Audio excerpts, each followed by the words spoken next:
Bonjour Seb, bonjour Thierry, bonjour à tous. Aujourd'hui, nous sommes à la maternité du pôle Santé Saint-Jean à Cagnes-sur-Mer et je suis avec Laura, auxiliaire de puériculture. Bonjour Laura.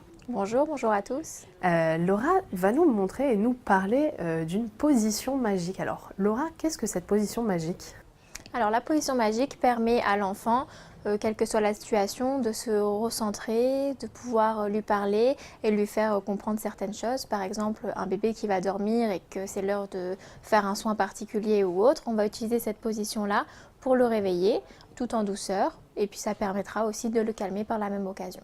Alors comment ça marche tout simplement? Comment vous positionnez l'enfant? Alors, en fait, le but, c'est de mettre le bébé en position fétale, c'est-à-dire dans la position dans laquelle il était pendant 9 mois, c'est-à-dire le recroqueviller sur lui-même, se mettre à sa hauteur pour pouvoir capter son regard et capter toute son attention afin de tout percevoir, en fait, lui, ce qu'il a envie, etc. C'est une position que vous essayez d'apprendre aux mamans, même aux papas qui viennent ici à la maternité Saint-Jean? Oui, tout à fait. On leur fait faire systématiquement à chaque fois avant un bain, justement pour leur montrer comment ça se passe. Et quels sont les retours justement des parents par rapport à cette position? Qu'elle est magique.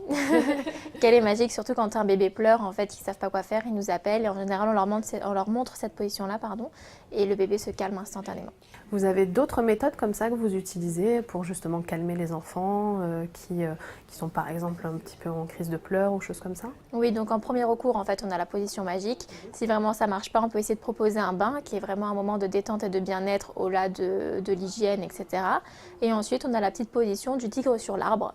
C'est le bébé qu'on positionne en fait sur le bras, ventre face au sol en fait, pour permettre de calmer, parce que souvent ils ont mal au ventre en fait. Donc voilà, c'est nos 3 alternatives pour calmer un bébé. Et si vraiment tout ça ne fonctionne pas, on a aussi les massages qu'on apprend lors de nos formations à Saint-Jean. Donc vous voyez, il y a plein de méthodes pour justement calmer les nourrissons, les bébés qui viennent de naître.